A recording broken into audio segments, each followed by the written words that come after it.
Hello folks and welcome to Tippcast with myself, Shane Stapleton, joined as ever by the head of sport of the Nina Guardian, Shane Brophy, and sports commentator Kiley Whelan as well. How are you doing this morning, man? Good, Shane. Good morning, Shane. How are you? I'm not too bad. Shane Brophy, paying for the Tipperary camogie team. In a great position against Waterford at the weekend, 173 points up, and I don't know, was it just between the years to some degree that Tipp left this one behind? I think a small bit. Yeah, I was in the rag last night when the junior camogie team were doing their press night for the All Ireland, and I was saying, God, there's a team missing here. Like while it was great for them, you just felt, God, like we're the seniors, and look, Waterford were deserving winners on the day, but like that was a golden opportunity. Tipp let slip, and I was saying in my column this week that I felt as sick for the hour after the match last Saturday than I did in the Gaelic rounds when Tipp lost to Galway, because you just knew that Tipp just left this one behind them. Like once that Waterford goal went in, they became unrecognisable, I thought, from the Tipperary team that had played in the first 20 minutes. Even the rest of the championship, they seemed to fold a small bit, got away from the quality of hurling they did, and long balls and on top of sweepers, and which was only actually when they went behind they sort of went back to what they were doing well, angle balls into the corners, and it got them a bit of joy, but unfortunately the damage had been done at that stage, and I just looked bitterly disappointing. Like we always knew it was going to be a tight game. Waterford have come on and not over the last few years, and we know that the quality of players they have in the likes of Lorraine Bray and Beth Carton. Look, we saw the quality of Beth Carton, but like Tipp needed their stars in Karen Kennedy, caught the van to have big games, and in fairness to Waterford, they managed to stifle them for a lot of the game, and that was the difference in the end. Like it's a fifth semi-final loss in 6 years for Tipperary. It'll be a tough one for Dennis Kelly to swallow, because like the team were flying, Killian, early in the game. Like it was just a calamity of errors that led to that Waterford goal, and from then on Tipperary just couldn't right the ship. But like a fifth semi-final defeat in 6 years is tough. Yeah, absolutely, and you'd feel for everyone that's involved in it. Ultimately, I was in Ashbourne and I was just coming out, so I had to turn on the car radio to hear it, and it was flowing along quite nicely, and the goal went in, and you're thinking, I actually thought at one stage, God, this could have the Munster Championship victory all over it. That they were just going to kick into groove, because I felt if Tipp got into a groove at all, they could. But look, that wasn't withstanding. I'm not writing off Waterford. I know I've been accused in recent years of writing them off on occasion. They've been a well-oiled machine now for a few years, and they probably saw an opportunity here, and there was probably a little bit more pressure, as I said to you, on Tipperary than there was Waterford. Waterford probably had a shot to nothing in a way, because it's 1945 since they're in the All-Ireland final, so they just went for it, and you can't deny the players that they have. Throw in the two that you mentioned, Shane, already, but Claudia Carroll, Kiley, Corbett Barry, they had masterful games as well. Defensively, to be able to shut down Cott the way she was.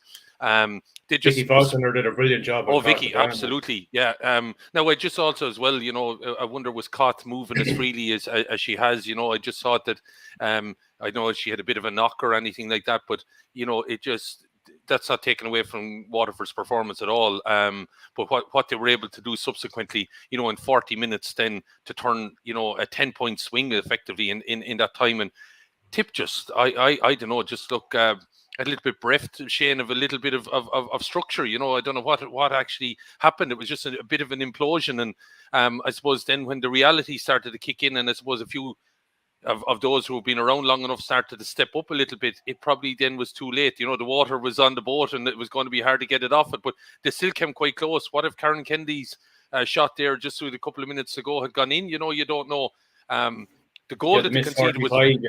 You had missed 45, you had Emer McGrath's great chance that went wide. Like they had chances. It was just that middle half an hour either side of half time where they just couldn't get their hands on the ball. They stopped running at Waterford, decided to lurry a long ball down the field on top of two sweepers, and like Waterford just ran it back up the field.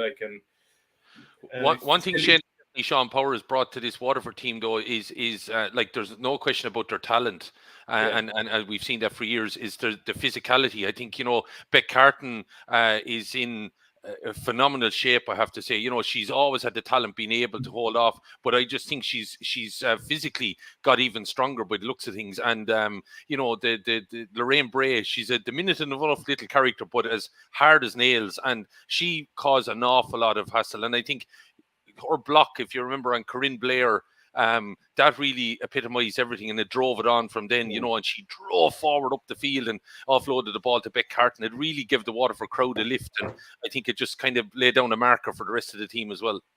Yeah, Shane, like free taking, I already talked about the goal, and that was calamity of errors between goalkeeper and defence. But like, you think of Brianna O'Regan knocking over a free from midfield, or maybe even her own 65, and then some of the handy frees that Tipp missed, especially in injury time. And geez, it was just like it was pulling your hair out time, really, wasn't it? It was like you know, like the key moments of the game, you have to nail those frees. And like Emer McGrath is a fine free taker, but I suppose we've seen it maybe in a Munster club final. We saw it maybe in the Kilkenny Championship match a few weeks ago, and then last week in the dying minutes when you have to nail a free, she's, even if they're long range, you sort of have to nail them. Like they're the big ones. It's easy to nail a free maybe in the first half or early in the second half. Like the pressure frees have to be scored, and that's the difference between teams winning on All Ireland and losing on All Ireland. Like I'm sure that'll be one area Dennis will be mulling over the winter. Like, do I go look for another free taker who's going to be 90-95%? Was like there's very, very little now between. I think there's 5 counties there, because I do think Kilkenny have fallen back to the pack, Galway have fallen back to the pack. Like Waterford and Cork are there. I think there's a 5 there now for next year's championship that can easily win it. Like, I know this one hasn't finished, so but then you look at, I think, some of the frees we gave away, like a barging call against our goalie, like silly things like that, a couple of easy sharp puck outs that never went to hand. Like, it just, there was a lot of mistakes. I just thought it was, like, I thought Tipp in the first 20 minutes were excellent, because like the half back line were powerful, and then Casey Hennessy and Teresa Ryan were really prominent, and they were running at the Waterford defence, and I thought all that seemed to stop, like, and as if we sort of, and like they were creating overlaps. Claudia McIntyre was getting in, Roisin Howard was getting in. We created overlap for the goal, and all that seemed to stop after the Waterford goal. We seemed to just get the ball and drive it long, and that just we seemed to get away from our game plan a small bit. So, look, I suppose the result is done now. Like, but I think it has been a positive year for Tipp, but it doesn't feel like it at the moment. Like, we're considering, like, they have come on a long way, but it just shows you how hard it is to get to that final step. And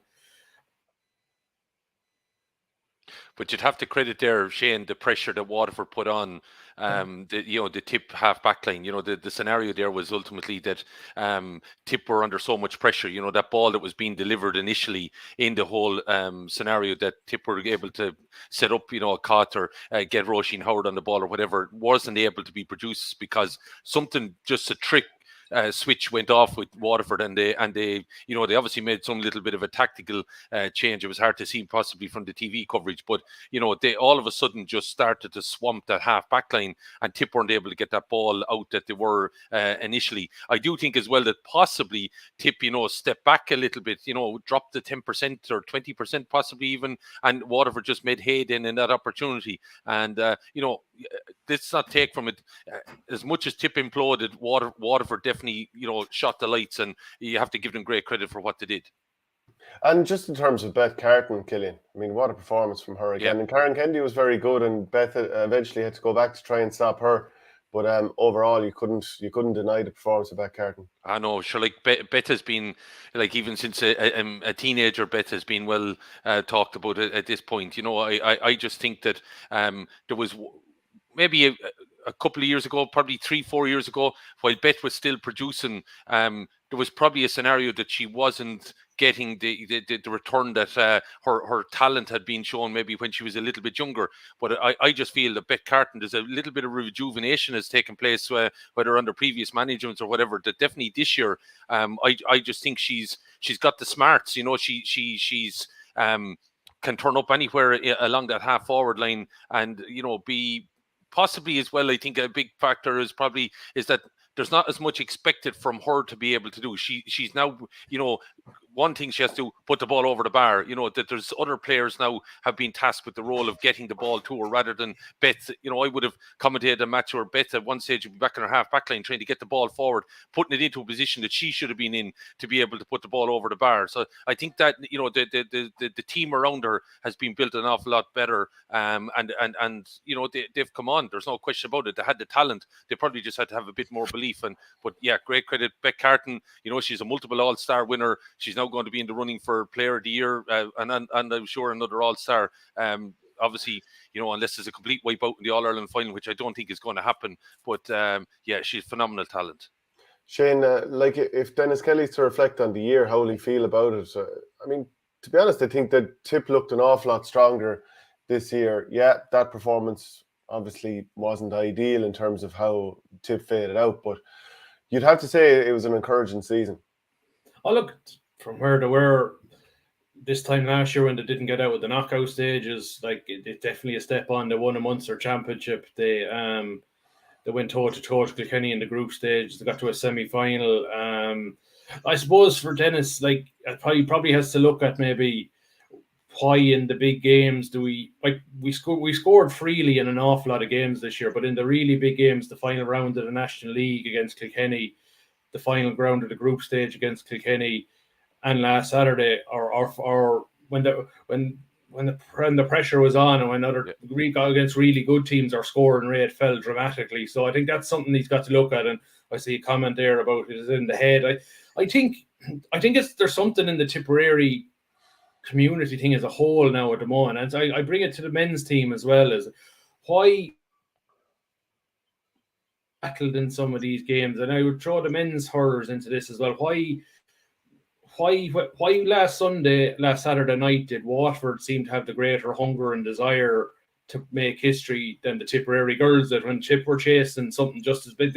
Waterford seemed to want it more. I think it's something, a discussion for Tipperary GA and the Chief Games community in general. Where is that sort of dogged fight gone out of our Gaelic Games teams, where they can produce it at times, but we don't see it every day. We see Kilkenny doing it for years, and we've seen Limerick doing it now. It's just a part of how they play. It's like Tipperary decide, someday we'll turn it on, and someday we won't need to dig deep. I think it's something that has to be looked at. On the field, I think there's something for next year. I don't think there's an awful lot wrong. I do think defensively, I think we're quite solid. I do think there's definitely a strong argument that Tipp have got to do what Waterford have done with Beth Carton and put Karen Kennedy in the forwards. Because I think there's enough with Karine Blair, Aoife McGrath. You get a good solid centre back, and maybe put your best player further up the field, where maybe she could, if she doesn't score herself, she'll create openings. Because if she takes off in her soul, we saw her in the last 10 minutes, she scored a point, she almost scored a goal, and I think she won a free as well. And I would definitely have a conversation with her. If you want to leave Karen at centre back, fine, but I think a conversation has to be had with Orla O'Dwyer. If you get her back and get her in the half forward line, she's that battering ram, athletic player. I think that Tipp are looking for, that would go with Roisin Howard. And just reflecting on last Saturday, I thought it was strange that Tipp only used 3 subs to widen their struggles. And I did think 10, 15 minutes into the second half, and I know she got very little game time this year, but I thought it was a game crying out for Mary Ryan's leadership, just to settle the whole thing down. And I just thought that was a little strange as well. Yeah, look, Shane, I know what you're saying in terms of tight game, not really getting it done, but we're just having that hunger and that. Yeah. But if you've created enough opportunities, you've won frees close to goal and you've missed them, and you've created goal chances fair enough they haven't gone in.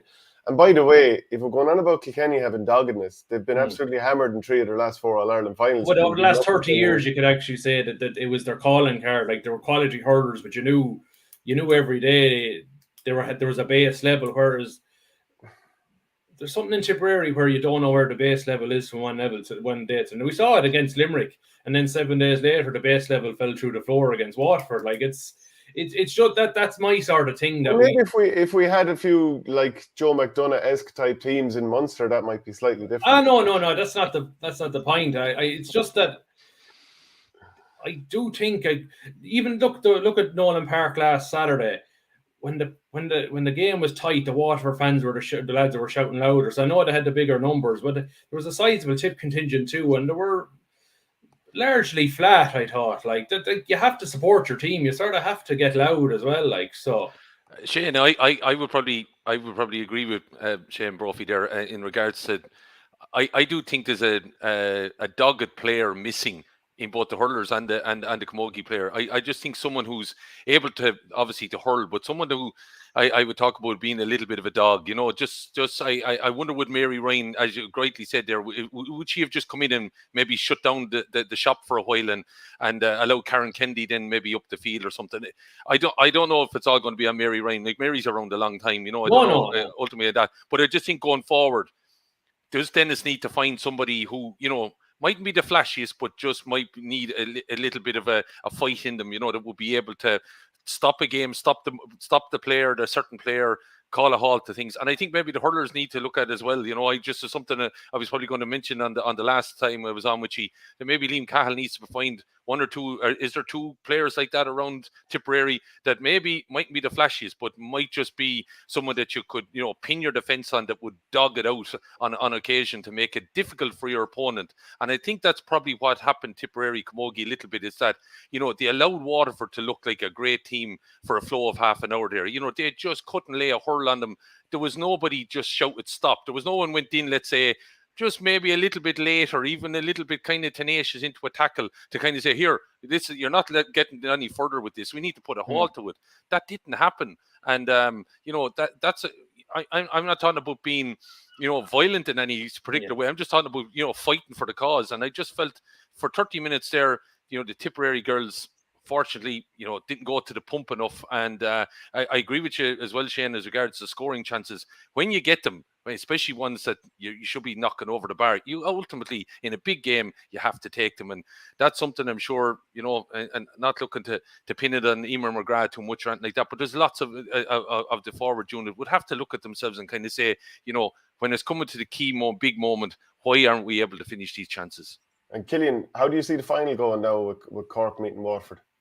Look, you know, in lots of ways, it's novel. Again, I think Waterford on a shot to nothing here, Shane. Like that's the big thing for them. Cork, you know, I was talking to Matthew Toomey at it. He says to me, you know, it'll mean for nothing beating Kilkenny and Galway if they don't win it now at this point, you know. So there's a little bit of pressure on them. There's no question about it.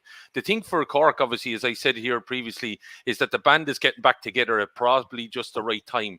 You know, Katrina Mackey has just all of a sudden vaulted into huge contention with her performance. Aisling Thompson coming back in, Orla Cronin coming, like he's benched to be able to release them out onto the field of play at a key moment there against Galway in terrible conditions in Nolan Park, and they just grounded again.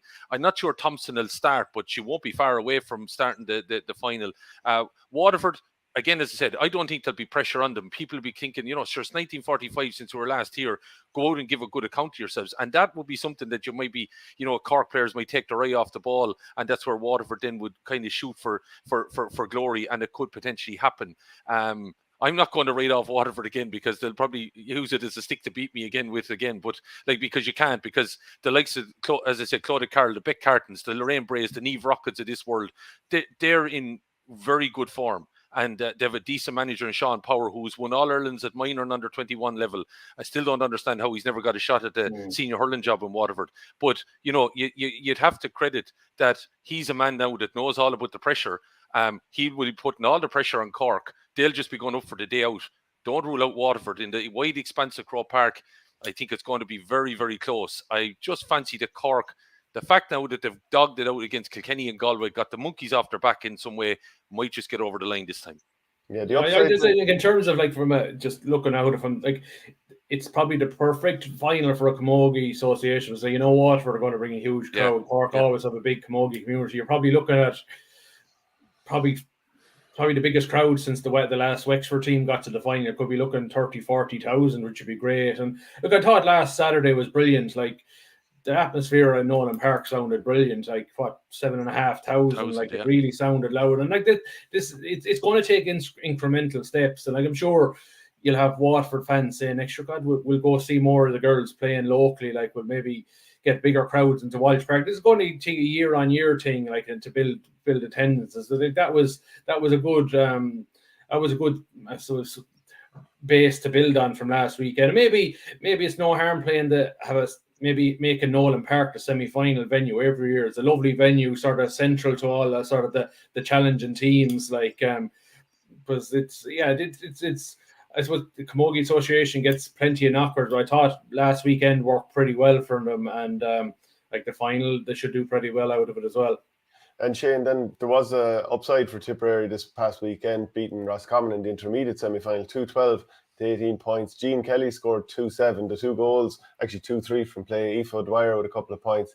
And then Claire Stapleton, Ellen Conneen and Ciara Brennan got a point each as well. So at least that's a nice little fill-up for Tipp Camogie. Absolutely, because the first time I think in 17 years will be part of All-Ireland final day, like in Croke Park, which is God, it's a long time. Like, and I suppose if the seniors didn't get there, at least the juniors have. So it's another step in the right direction. And yeah, as I said, they had their media night last night. All the management and players in great form, loads of kids and parents and supporters there. I know I saw Liam Sheedy there. Like, I suppose Liam has the other side of it now with the parent of a player in Croke Park. I'm sure that'll feel different for him on Sunday week, and probably as proud as he'll ever be of what he've achieved with Tipp in his playing and his management days. But yeah, it would be great now if they could get over the line. I suppose at minimum, like Tipp would see if for Tipp to kick on a bit at all levels, like you need to get their second team up to intermediate level, where the likes of Kilkenny, Cork and Galway are. But look, Clare will be feeling the same, and this is going to be a tight battle. Like Tipp have been very, very impressive all year. Like I suppose the worry is the last few games they haven't really been tested, and Clare have. Like Clare really came through a battle. I know Killian saw the 2 semi-finals in Ashburn last weekend, so that's the only concern I would have, is that maybe if this is a tight battle, Clare are better prepared for it. But like a Tipp have Jean Kelly at the top end of the field, and like she does take on the lot of the scoring, but nobody's been able to stop her so far. Yeah, I said intermediate. I should have said Premier Junior final. So like that's a big boost for Tipperary. Killian. Yeah, no doubt about it. And getting the second team back out, I think, for Tipp Camogie in the last few years has been huge, because there's obviously, when you look at the strength of the club championship within Tipperary, I think it was probably a shame that there hasn't been a second team there for a number of years. Go back to 2002 when they lost the final, Kilkenny, 2001 when they last won the Premier Junior. Tipp of a decent enough record of appearing in the final. So it's I think given another opportunity and a showcase, and I talked about it with David Sullivan at the end. That ultimately, using this as a stepping stone for girls then to progress into the seniors ranks, and I think there's one or two there definitely put up their hands that Dennis Kelly will be keeping an eye on for next year to be able to afford in. Tipp, it was a tough enough task. They didn't get it all their own way. You'd have to credit Roscommon. I don't know when Tipp and Roscommon would have last played a camogie match against one another, but Roscommon might have been written off by some, but to really put it up to Tipp, and they came with a charge at the start of the second half. And I remember that they had a shot from their midfielder, Rachel Fitzmaurice, that Aoife O'Brien stopped from going over the bar, and it was a turning point, because it would have made it 10-7, a one-score game. She knocked it down to herself, and subsequent plays, Jean Kelly got on the ball, and I would imagine she was going for the point, but it dropped in over the Roscommon keeper's head and in very tight to the angle of the crossbar and the post, and it was a back of the net goal, and they followed up with a goal from Jean 2 minutes later, and that was then game done and dusted. But I know it looks like 2-12 to 8 points. It was a 10-point victory for Tipperary, but it was a lot closer than that, with 10 minutes to go. So that was a changing point. Jean, using her senior experience, Claire Stapleton as well, they've been in around the senior panels. Jean was just unmarkable on occasion, just the amount of ball that she was getting on. Reminds me an awful lot of Grace O'Brien, kind of, the form and everything that she shows. They are going to be up against the chain. I probably saw one of the best camogie matches of the year in the second semi-final. Armagh and Clare went toe-to-toe in that game. Armagh had a 4-point lead coming down the stretch, and I even said on the commentary, I can't see Clare winning this with points alone. I thought they had to find the back of the onion sack, but they put on the gegenpressing. They turned over a move by Armagh out of their defence, got a point out of it, and then pressured the next 2 puckouts from Armagh, and all of a sudden it was game on, and they just went right to the wire and won by a point. But that game might stand a little bit more clear, and they may be just a little bit further down the road with this Premier Junior team than Tipp might be. That's the only thing. But I still think we're in for a cracker in Croke Park at the first match on the 6th of August. Yeah. Shane, do you give Tipp much of a chance here? And I think I would. Like, there's no doubt. Like, I was talking to David Sullivan last night, and like David he's very focused on what he does. He's it's not bravado. Like he believes in Tipperary camogie. Like he would always, like, I suppose, even if they were ranked as underdogs, he'd find a way to say we're Tipp, and it could be we'd be one of those that would be very proud about the crest and say, put your chest out and go for it and believe in what you're doing. And I think there's no doubt they will they'll go up there and they'll perform. And look, even if it doesn't work out this year as being a win, I know I was saying to him at the start of the year, like, it's the second team, it's not the glamour team. So like, even he said, like, he made 80 phone calls to players at the start of the year and got a lot of girls said no, and then what players panel he did get, some girls walked away. So like, even if Tipp falls short, there's going to be girls at senior and maybe junior level next year who, if the phone call comes, they won't say no, because there is a sort of feel good factor with Tipp camogie again. And look, I do think Tipp have it's all about, even if with the disappointment with the seniors, and if the junior final doesn't go well, that look, 2023 was a step up for Tipp camogie. They need to build on that next year. So, but look, I think they have every chance. Like, I suppose the only worry is if, I'm sure Clare will try and stifle Jean Kiley, and if they do, where Tipp going to get the scores, like, it was a 2-7 out of 2-12, and she got, was it 8 goals in the previous 2 games? Like, so like, it's there's pressure going to come on, but like, I'm sure. But then David Sullivan would have previously been involved in Scariff or Gunlow, so he knows the Clare scene pretty well. So like, he'll be knowledgeable from that point of view. So I think both sides would know each other pretty well. Like, so look, it's great, and like, sure, there was a lovely buzz actually in the rag last night. I'm sure, particularly for the clubs that have a player involved on the panel, like 27 of a panel, you're probably looking at probably 20 different clubs represented. Like, so I'm sure if they all brought a bus or 2 up on Sunday week, like, it'll have build a lovely atmosphere for. I know it's an early throw-in. I think it's 10 to 1. Like, so, but it'll be a huge day for Tipp and Clare nonetheless. Sure, have the dinner at 8:30 in the morning, get a good run. You know what they say. Is there anything else you want to say on that one, Shane, after being at the press night, or we move on to the All-Ireland hurling final? I know we can move on. I suppose we can chat more about the junior final next week. Yeah, okay. So the All-Ireland final was fairly comprehensive for a finish. It didn't start out that way. Mr. Kenny went 6 points clear. Owen Cody had a goal chance. It could have been more than that. But it finished up 30 points to 215. It was a bit of a beatdown for a finish, Killian. Oh yeah, absolutely. Crushing, pulverizing, whatever way you want to call it. Kilkenny couldn't put a hand on them. I think, I agree with Don Logue. The goal from Paddy Deegan was a bit of an outlier, I think, in that whole half. Like, you just have to credit what happened then from Limerick. Just a phenomenal effort. Probably could you say he probably saw more of them ultimately than I did over the whole summer, but I would think probably Limerick's best performance of the year. But it just goes to show you again, you teams and that have gone toe to toe with them as much as possible in the first 30-35 minutes, and it just seems to take so much out of them that then when Limerick just step it up that 10%, that they're just not able to go with them. And I think a lot of it was that. But you've also got to think of how many, if Peter Casey was out on the field again, would he be knocking those balls over the bar at the angles that he was on occasion? Would Burns have been landing some of those long range ones? It's just everything they seemed to hit towards the canal end on Sunday seemed to go over the bar. It was just a phenomenal performance, and you just had to, I have to say, you had to sit back in awe of what was happening. Yeah, 13 wins in 13 finals for John Kiley. He's really got the Midas touch, Shane. Yeah, they're incredible. Like the way they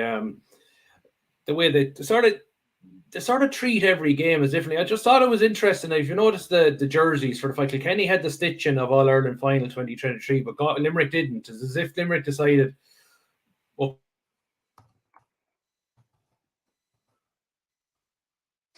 Shane it's every game the same. Sorry, Signal and Laura. Have I cut out?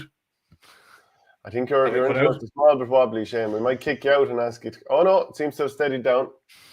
Yeah, my back, yeah. No, I just thought they're a team that doesn't seem to play an occasion. They just seem to play every game to try and be as good as they be. I just thought, I don't know if you cut the last bit, like if you know the way you get to a final, the stitching on the jersey says All Ireland 2023, but Limerick didn't have that on their jersey. And I just thought that was a little small insight into how they don't see an All Ireland any differently than maybe a National League match, or like they go. I think they just go out to perform and maybe try to be as good as they can be. And if they win a match and if there's a cup on the back end of it, so be it. Like the way they never seem to panic. It's incredible. Like you look at some of the points they got late on, the Peter Casey ones, the Kiley, they're shooting from the sideline. And if you're generally most coaches, you'd be telling lads, don't be shooting from silly positions, but they must every night in training. They must see this, lads, whether the pitch is as wide. So like the pitch is wide, but it's also a scoring opportunity as well, whether you're in front or on the sideline. So it's just remarkable. And then the scary thing for me is how they never look tired. And Tom Morrissey came off after 55 minutes there, and I'm sure the GPS system was probably gone into the red, but he didn't look like out of breath. Like they're like physical specimens. Like they're definitely doing something in terms of S&C that nobody else has copped onto. And I think it'll be fascinating time if their secret comes out. What exactly have they been doing? Because you'd like to think a lot of teams are doing a lot of the same stuff, but they are getting something out of themselves that nobody else is. Is it that they've been doing this training for years? So they've got layer upon layer upon layer. Like a team that's done S&C for 2 years can't compete with a team really that's done it for 7 or 8 years. And yeah, they're a team to really admire. But like Killian, the last 2 games, they're behind in both of them, and they won the remaining 50 odd minutes, we'll say. Sorry, well, 40, 45 odd minutes by 15 points. These weren't just like, these are hammerings. And, you know, the 2 Leinster teams, Galway and Kilkenny, they really just brushed them aside. Yeah, look, as Shane said, I wonder what the secret will it ever come out. But I think, you know, they've obviously lots of years of the S&C now in the bank, and I think, you know, that's a big factor to it. I was just intrigued as well, Shane, by the fact that, you know, they allowed RT into the dressing room before the game. You know, it's unheard of, like in lots of ways. It just, and I don't think it's smarts of being cocky or anything like that. I just think, as you rightly said, Broph, that they treat every game as just another game, you know. But Shane, I don't know whether it's a challenge or something like that to put down to let the team out, give them a bit of rope and think that they're on the way, and then they just haul it back in from underneath them. I don't know whether Caroline Curran would be completely happy with the way that they kind of just let teams off, and I can't imagine John Kiley, you'd be pulling your hair out on occasion. But he obviously trust the process. That's the big thing, if you want to call it. And there's that word that people were saying, let's not be talking about it because so many Limerick lads were talking about. But it just we got to sit back and appreciate it, because you're living in the years of one of the greatest teams, and they're probably going to be the greatest team ever, because I can't see them being stopped. You know, and as someone I saw on social media there, who's to say they wouldn't win 6, 7, 8 like in potentially in a row. I do think the bodies are going to, at some point, there's going to be a scenario that I think what'll end up happening, Limerick will beat themselves. That's probably what's going to happen. It'll just be maybe they'll run out of, you know, love for it or something like that. I don't know. That's what tends to happen. Because I can't see a team anywhere in the country at the moment catching them, because I do think there's a few teams about 3 or 4 years behind them. And I think that's, you know, how are you going to be able to get that in the bank? It's going to have to be a seriously bad day, I think, for Limerick for them to be caught off guard. And when you look at then lads coming in, the likes of Cathal O'Neill, like, you know, he's a phenomenal player, and he's only getting bit part. What's he going to be like next year and the year after? He's a machine. Yeah, I just think I just might bring. I think we saw another aspect. I don't know if you'd agree with me that the Sunday and the Monday, like just the way they're allowed to be themselves, if you know what I mean. Like, even though on the field they look a very structured team, but off it they're look like they're very carefree. Even like I wouldn't be a bit surprised if it was player led to say, no, we want to go back to Limerick on the Sunday night. I'm sure Limerick could have afforded a hotel up in Dublin, but the way they were, Cian Lynch was able They to get touchy over that stuff now. No, but I'm not. But no. The point I'm making is, I wonder if the players kept mentioning, no, let's go back to Limerick if we win or lose. I just get that sense that while the Kiley and Kinnerk probably have a tight leash on the game plan, that they allow the players to express themselves off the field, and you see the way some of them dress, they're very. A lot of them are very different, but God, when you put them into a team, they're incredible. But Shane hasn't a lot of that to come back to Kiley. I just think he's going to go down. Again, if they're the greatest team, he'll be the greatest manager ever, because there seems to be so many different characters. Now, I'm sure there are in many different counties, but the way that he's obviously handled various different situations, everyone talks about Aaron Gallant's scenario this year and everything like that, and then Gallant comes out and probably is going to be the hurler of the year, Kiley obviously has something, and I'm sure there's people in around the Abbey and Tipp Town to be able to talk a little bit more. The fact he's a school teacher is a big help, and I'm sure Brian Cody was the same. There's something I do think in school teachers or headmasters, they're dealing with kids from day one. They know how to handle. Yeah, but that's fine. Yeah, and I know that was thrown out by Jackie Hurley as well on the television. And me being a school teacher as well, you do see a different side to lads, and you kind of try and cajole and work with them and everything like that. But you have in an intense environment like that, with 40 lads chomping at the bit, and Kiley seems to know every single grain of every one of them. I just think it's a phenomenal effort, and he just, he trusts the crew that he has around him, and he's able to then control all the other factors of it. He gives Kinnerk obviously the rope to go on. You do your Caroline Curd is obviously doing her job, and others then behind him. But he then is masterminding the whole scenario, man management. I'd love to sit him down, and I'm sure someone in time will maybe get his thoughts in a book or something like that or whatever, because I just. I've seen an edge to him as well, Shane. He obviously has that, he has that bit of a temper too, that he's able to throw the toys out of the pram when he wants to as well. But he's obviously just has that ability to be able to, when you think that there might be a lad on an edge that is going to lose the run of himself, he's just able to pull everyone into line, and to believe again in the whole scenario of achieving the ultimate goal. And as I said, I think it's going to be scary next year. If there was any kind of sense of a wobble in Limerick this year, and I would have thought that there was, in the Munster Championship, how close they came to not qualifying ultimately. But what are they going to be like next year, going for 5?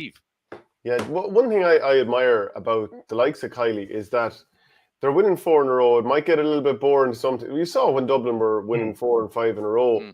Outside of the 5 in a row one, Jim Gavin was rather placid about the whole thing. Now, whether that's just the way he is or not, that's fine. But at least you can see Kiley is bounding around the place. He's loving it. He's enjoying it. Exuberant. To be fair to Cody as well, he would always jump up in the air and give it a fist pump as well, even if in some ways he came across as quite dour. So I think it's kind of somewhat appealing the way he's still giving it the big one when they win. Shane though, Cian Lynch moving to centre forward, that was the switch that was ultimately decisive, because it actually allowed David Reedy to play a bit better too. And in the midfield for Kilkenny, because David Blanchfield had been injured and Conor Fogarty moved back, wing back, you had Adrian Mullen and John Donnelly, 2 forwards, let's call a spade, playing midfield. So it was probably just that lack of balance in Kilkenny. Yeah, and that switch, I suppose, it took, Richie Reid was a prominent player in the first 30 minutes. Richie Reid knew he couldn't sit back anymore, as you can't give Cian Lynch the run of the place at centre forward. And once that happened, and you saw in the last 20 minutes, the Oceans room, the Limerick, the inside forwards had to run onto ball, and it's just methodical. I suppose it's no different to maybe a couple of years ago when the COVID, they had the water breaks. They use half time brilliantly. They take maybe 30-35 minutes to understand what the other team is doing, and then they bring in, they decide, okay, this is how we're going to do to go and win the rest of the game. And it's methodical, but it's so bloody impressive as well. The way they're able to do it, and they never lose focus. They never hit an aimless ball under pressure. Like there's never any semblance of panic on the field. It's just incredible. Like it's like you'd have to think right at the moment that like they are favourites. The only thing that you think might bring an element of a small bit of nerves next year would be the chase for history and the 5 in a row, which has never been done. But I do think there's something about this Limerick team that says to me that they will. This is a challenge they're going to relish. Instead of being weighed down with it, they're going to. It could actually inspire them to be even better next year, and I think that's the scary part of it. Okay, well, Killian, look, it's been brilliant having you on the show, and appreciate your time, and we'll chat again soon. Talk to you soon, lads. Thank you. Cheers, Killian. Yeah, it's just going to be. I suppose Munster's going to be fascinating, but you do think that if they are going to be stopped next year, it's going to be in Munster, or at least if they don't get into Munster, if they do, that they're sent down the quarter-final road. Like the 4-week gap, I just think is massive for them, the way they're able to recharge. Like their level of fitness is so good. If you give them a chance to recharge the batteries to go to Grove Park, it's game over. Like if it force them into a quarter-final where they have to get another game under their belt and they're not maybe resting up for 10 days or something before they start to prime themselves again. So like you look at next year, first round, Clare against Limerick and Ennis, like it's some first round game to have. Yeah, it sure is. So like before we get to the county championships in Tipperary, Nina won the North by beating Killadang in 21 points to 17. There's no getting away from it. The hit on Jake Morris by James Quigley at the end, he got a second yellow card, and that's a big blow for Nina and Jake Morris that he's taken that injury. But it was an overly exuberant hit. It was. Look, as I was at the game. Now, I think the first thing I have to say is that when the challenge went in, there was no big, I suppose, loud reaction from Nina players being disgusted by it. There was even from the crowd there was more ooh, because just the heavy nature. Like, look, I know James Quigley. James Quigley is the soundest chap you meet. There's not a dirty bone in his body. I think, like, and he's good pals with Jake Morris. He just went into the challenge with too much force. Like, and if you look at the still of it, he did hit him side on, shoulder on, but it was the clash of heads that did the damage. But he did go in with too much force. Like, he more or less, he couldn't done himself as much damage as he did to Jake. But like, he was down for a while after, and he was a small bit groggy getting up off the ground. Like, so, but like, there's no doubt there was probably a lack of care in terms of the opponent and for himself, the way the amount of, I don't know if force is the wrong word, but the speed that he took into that challenge. And look, it's had repercussions for Nina and for Jake. Like, he's out for a fractured cheekbone and a damaged eye socket, and it's 6 to 8 weeks potentially, maybe. And that's on the good side. If there's surgery, it probably means the season is over. So like, you just fingers crossed for him and for Nina that the thing sets properly and he doesn't need surgery. And like I suppose for Nina, the way it's worked out now is that, I suppose, for all the divisional champions in Tipp, it guarantees you a preliminary quarter-final spot if your group stage doesn't go well. And that preliminary quarter-finals in 7 weeks' time, which is probably around the time Jake is due back. So I think Nina will be damn glad of it. Look, I don't think Nina will be throwing the towel in the group stage by any means, but their challenge in the group without Jake, who is by far their best forward, like you're taking an awful lot from their team over the next 3 group games. Yeah, but players like Conor Hennessy and Paddy Murphy, who's moved into the half back line, really did step up. Yeah, like Paddy Murphy at centre back, he was tremendous. Like, and that's what congratulations to Paddy. He became a dad in a few days before it, and I suppose like us all, I know myself, I'm not a player, but you do get a new outlook on life, and maybe you don't take things as seriously as you used to. That maybe things that you were taking for seriously, and God, the amount of ball he cut out in the second half was tremendous. Like, just read the play brilliantly, like a natural defender. Like, you think this is a guy who's played forwards all his life, and just this year brought back to the half back line, and got a new lease of life. It's like, there's no doubt he was struggling a bit in the forwards, and like, it's a hard position when you're not, and it's not going for you. But you mentioned Conor Hennessy there, in the middle of the field with Michael Heffern, and like they bounce off each other brilliantly. And we all know Michael Heffern and his touch, his class, his his ability on the ball. But then you have Conor Hennessy, who brings that energy, toughness, athleticism, good eye for a score. And like, I think in terms of a player, of a style of player that Tipp need more at senior level going forward, I think he's the prototype, and I would be very, very surprised if I'd be disappointed if he's not on the short list to be brought into a Tipp panel, because I just think at 21 years of age, he has the build.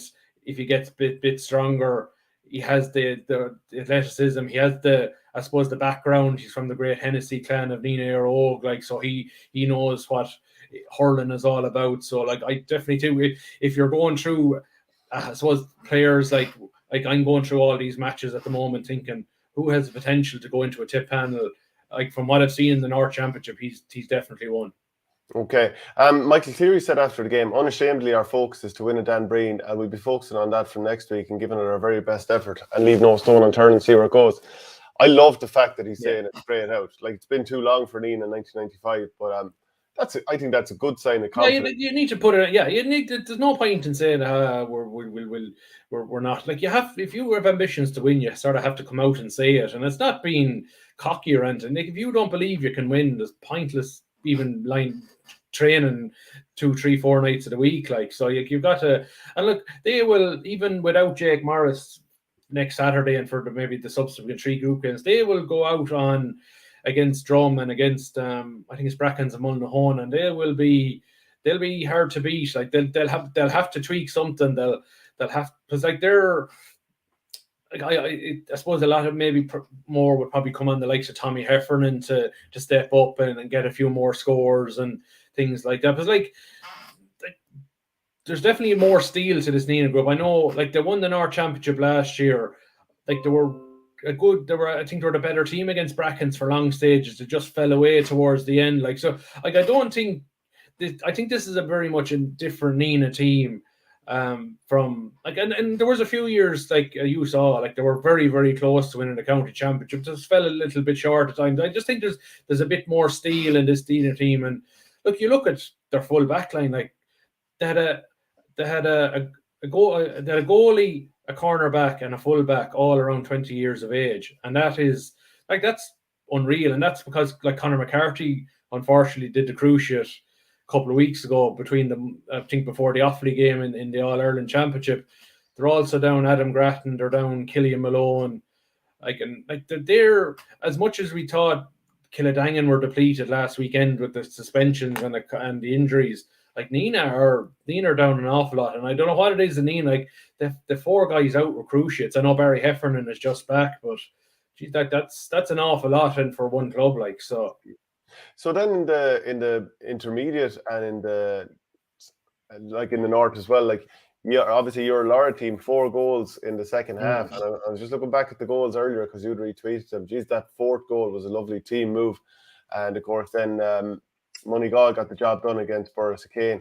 So what about your performance there? You probably don't want to give away too much, but you're delighted with it. I suppose that now that championship is over, I suppose I could say something like it was tremendous. I suppose at half time things didn't look good. We're 5 points down and being outplayed and conceded 2-9 and could have conceded another couple of goals. Like, I suppose the match was played on Burgess' terms in the first half, and we just looked a bit flat. And but the second half, just, I think we spoke about it at half time, we just needed to pick up the tempo. The match was just a bit too slow for us. We needed to get back to what we were doing, move the ball quick, and as you say, like 4, 5 to 7 points in the second half. Like, some of the goals tremendous. Like Bonner's first goal, like he probably had no right to beat Ronan Tucker at the neck.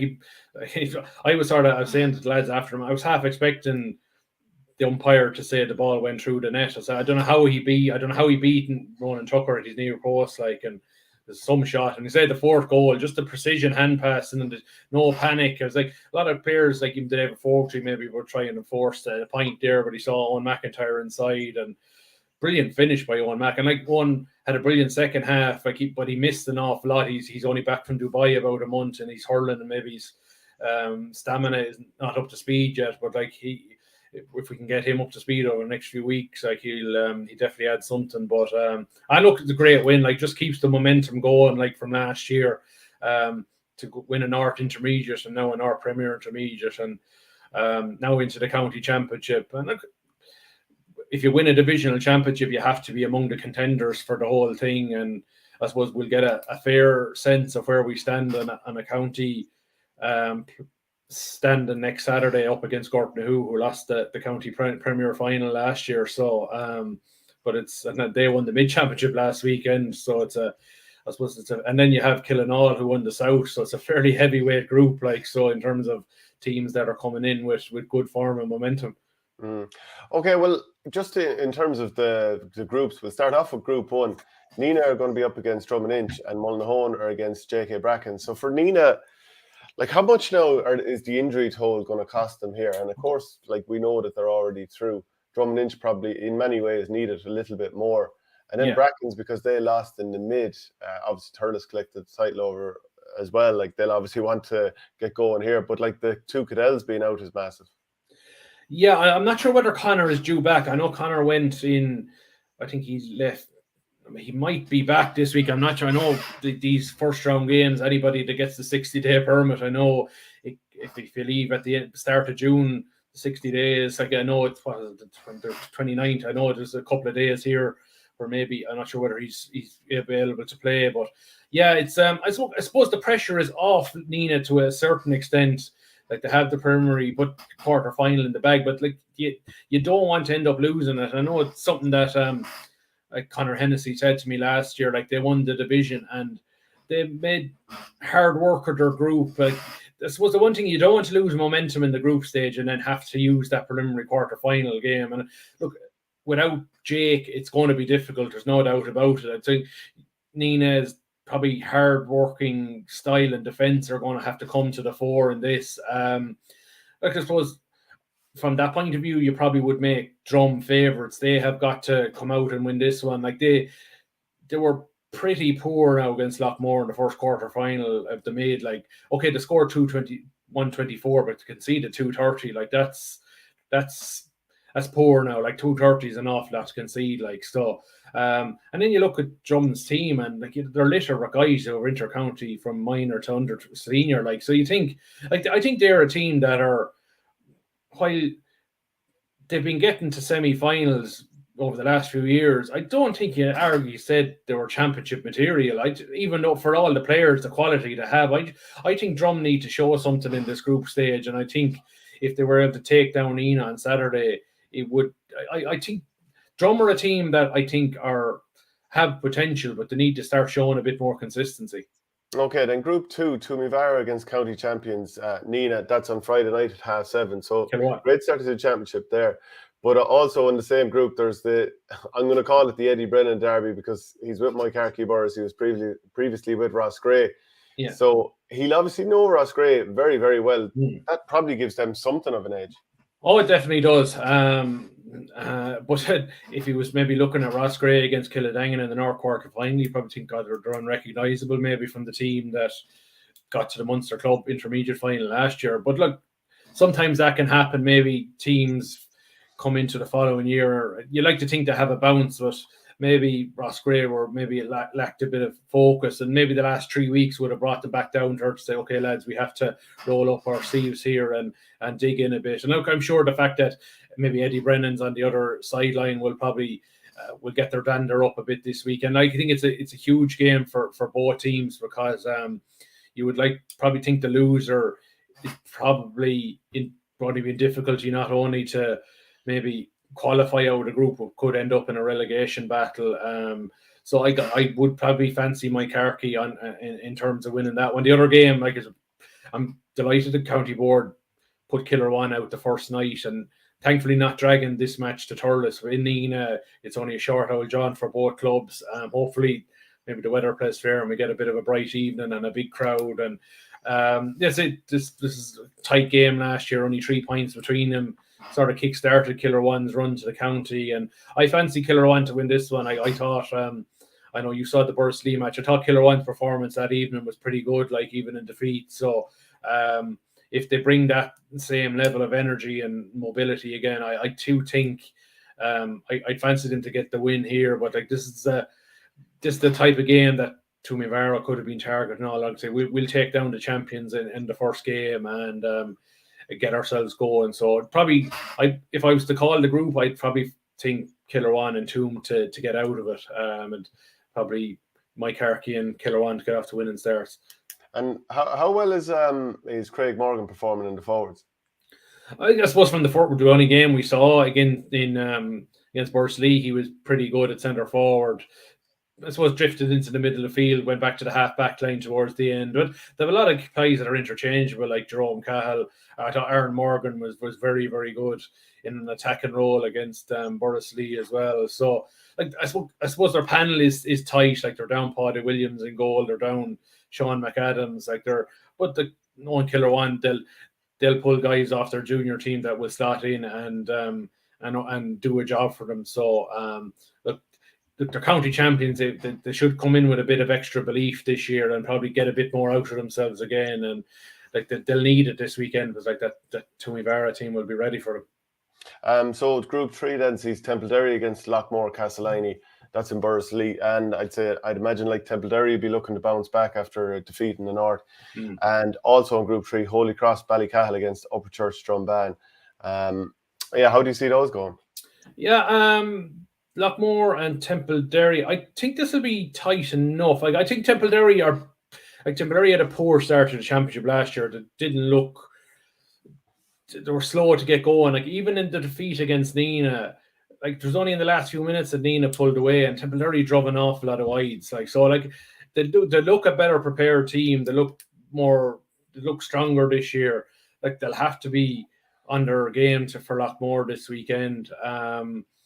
I personally, I have Lockmore as my championship favourites. I just think they have Ed Connolly back. Kieran Connolly got half an hour against Upper Church a few weeks ago. I know he cried off again late on, but maybe I'm not sure whether that was injury or maybe just fatigue or what. Like, but he's back. I know John Maher being away is a big loss, but look, when you have Brian Noel, John McGrath, Kieran McCormack, you still have a load of quality there. So. I think Lockmore will get off to a win here, and in still what is a very open county championship. I don't know what you think. They're my favourites at the outskirts. Yeah, unbelievably difficult to sort of call it at this stage. We saw it last year. You know, you get to the quarterfinal stages, you're not really sure. Group 4 then, Bursley against Clonolty. Just give on the other game, like you think Holy Cross and Upper Church. It all depends, I think, on Upper Church and how they react to losing another mid-final last weekend. Like they're still waiting for that first title. They were neck and neck. They were nearly ahead of Thurles a lot of the way and conceded as a 3 points in a row at the very end to lose by 2 points. So I think if mentally they're not too disappointed by that, I'd fancy them to beat a Holy Cross. But then this is a Holy Cross team where I think maybe along with Mike Harkey or two of the clubs that have the underage potential, have the youth maybe to try and press on and maybe break into that challenger group. And I think it's a big game for Holy Cross. If they get the win in the first game and build some momentum, I think they could be. I don't think they'll win a championship, but I think they're good enough maybe to get as far as the semi-final. But like on what we've seen so far in the last few years, you'd have to give Upper Church a nod. And then finally, Group 4, Bursley against Clonolty and Thurles against Kildangan. So Kildangan, they'll be a little bit sore after last week. A week before that, Bursley lost to Kildangan in fairly poor circumstances as well. How do you see these going? Yeah, it's a beauty of a group, isn't it? Like, I don't think so. not for Bursley. Yeah, it's I suppose the first game in simple, Bursley and Clonolty. Like, it's big for Bursley. Like, I think they've got to show something after the way. The Kildangan game finished. They were ahead a lot of the way. Like did some decent bouts of hurling, but maybe the fact they're going into the stadium, that bit of space, they'll definitely have to use the ball an awful lot better. And like to get the best out of James Devaney and Kevin Maher and Eddie Ryan, you've got to use the ball better. Like you've got to angle ball, carry it a bit further. So I definitely think you get a better performance out of Bursley. Clonolty ran through the West Championship like a shortcut, like hammered Anacarty, hammered Cashel. I think Like, it's hard. I wouldn't say Clonalty are a sleeper contender, but for me, geez, I think the Dylan Quirk factor this year, I think, could be so massive. I think you're going to get a united team who are going to die on their backs to win a county championship. If Lockmore for me are the favourites, but if there's one team maybe beyond maybe the top 4 contenders of Thurles and the Kildangan that I think could go the whole way, it's Clonalty. I just think, like, to have the numbers, to have a deep panel, and if they get Conor Hammersley back at some stage this year, he's away. Like, it's impressive how Timmy Hammersley goes. They lose the sad passing of Dylan. Conor Hammersley was away, and they're still churning out big scores. Like, they've moved Robert Dial from full back to full forward. He's had a massive West Championship. Danny Slattery plays cornerback for the Tipp 20s. I thought one of Tipp's best players this year.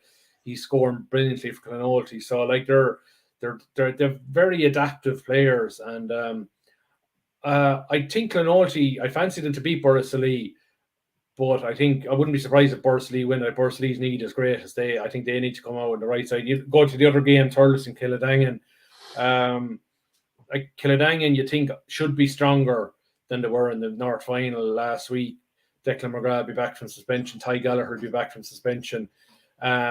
We didn't speak an awful lot about Kildangan's North final performance, but, like, Brian Malachny came on 20 minutes to go. Their forward line looked so much threatening when he was there. So you think he's probably going to come back into the starting team, and it might force Kildangan to use the ball an awful lot better. Because I don't know whether you got to see too much of the game, but in the second half, they just truck long ball after long ball into the Nina's full back line, and Nina just had it up. And that, from we saw Kildangan at their peak a few years ago, that wasn't them. Like, they were moving the ball, mixing it around, and I just think they need to get back to doing what Kildangan were doing well for years, that using the ball better, like, and having Brian Malachny in the full forward line. Like, he's not going to work off high ball. You need to use better quality ball, and I said Thurles maybe to shade it, but maybe if Kildangan having that bit of hunger off the North final defeat, they might get off to a winning start. But just a bit, it's going to be a fascinating group, particularly for Kildangan and Borrisoleigh, considering they don't have the fallback of knockout berth from being a divisional champion. And I'll just run through the Premier Intermediate fixtures for the weekend, and you might, at the end of it, just touch on whatever's tickling your fancy a bit most. Group 1, Ballina are against St. Mary's. Also, Cashel Cormacs are against Mine Templederry. Group 2, Thurles Sarsfields against Aerogue and Carty, and Carrick Swan against Sean Tracy's. Group 3 sees Newport meet Clonakilty, and Burgess will do battle with Silvermines. And then Group 4, Portroe against Killinall. And also, where's the other one? Oh yeah, Lura against Gertnahoog Glengool. So a lot, like, and again, we saw it the last couple of years. Whatever way the tiers are done, there's just so many close games that it's so hard to call. I like the Premier Intermediate is arguably, in terms of top to bottom, in terms of the closeness of the teams, it's very, very little between them all. Like, I'd be thinking, I think there's any one of maybe 7 or 8 clubs that could win it.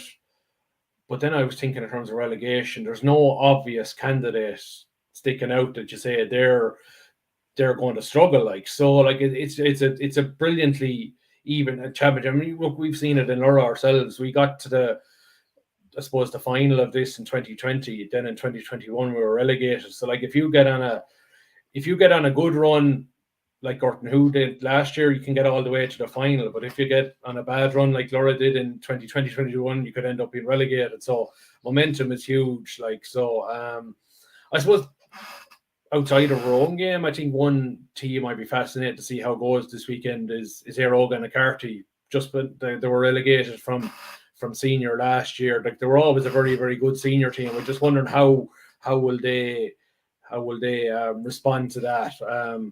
Probably a team that probably a lot of their key players are probably the wrong side of 30, but that provides an awful lot of experience as well. Like, so, but yeah, they're one for me because, like, they got a bit of a clipping off Clonalty in the West semi-final. Like, even over the years, like, Clonalty have done, I think, 9 or 10 in a row, but Anna Carty were always there neck and neck with them. I'd be fascinated to see, is that more Clonalty kick on or have Anna Carty dropped a bit? So I'd be fascinated to see how they go against Thurles this weekend. Yeah, Killinall then, they won the South against Portroe. How would you see that going? Like and they did it without Bubbles. Without Bubbles, yeah, like that was a fair win without Bubbles, and we always know that Carrick Swan are, when it comes to the South Championship, that really gets the Swan going. Like so, and like for them to win without the Bubbles was fair going. Look, they'd be favoured to get over Portrue. Like, and like, there's a lot of dangerous talk writing off Portrue, and like few people say maybe they could be in a relegation battle. I think the one team you do not write off is Portrue. Like I know they're down a couple of bodies, and they're probably one club that just can't be without maybe the likes of Conor O'Brien and AJ Willis. And I'm not sure whether Ruan Mulrooney's back from New York yet, but like if he is, it'd be a big shove onto their forwards, which is part like they just don't have the depth of squad like to do without players. So look, right off Portrue at their peril. Would I be surprised that Portrue rocked up to Bursley on Saturday and beat Killinall? Not in the slightest. And then intermediate. So on Friday in Group 1, Arvale Rovers are against Carrick Davins. Group 1 also sees Drummond meet Knockavilla Kickhams. Then Group 2, Golden Kilfeacle meet Kappa White, and also Killadangan against Ballingarry. And Group 4 sees Upper Church Drumban against Burris Kane, and Skeena Inky against Ballybacon Grange. Yeah, I suppose this championship, as was touching back on last weekend, Moneygall won the North Intermediate, very comprehensive win over Burris Kane. I think people expected a tighter game, but 2-6 to 2-5 to no score after 16 minutes gave us game over. Like Sean Kennelly, Joe Fogarty, big performances. Look, I think I'd have Moneygall as my championship favourites, just not on the basis of the fact that it got to the county final last year, but like they're definitely a club on an upward curve. A lot of their players, Adam Hogan, the Fogartys, Kennelly, they're Brendan too, like all of a good age, like they're all mid early 20s, like they're so their group is fascinating. Like a lot, like they're in with the mid champions Borlahan and the South champions Kinsheelan. They're my three. I think the winner will come from one of those three clubs, and they're all in the same group, and all three of them will get to the knockout stages. So it's a tough start for Shannon Rovers, probably been in with three of the favourites. So in terms of the intermediate, I do think I'd be surprised if the winner doesn't come from one of those three clubs in that championship. But like there are clubs maybe like Knockavilla Kickhams, who else? Maybe Drummond Inch at their second team. They got to a county semi-final last year. If they got a bit of momentum, they could be dangerous. But I think those three would be my favourites for the intermediate. Okay, well that's it from the show this week. A huge amount of we've covered, and more to come next week. So we'll chat to you then, Shane. Enjoy the weekends, GA.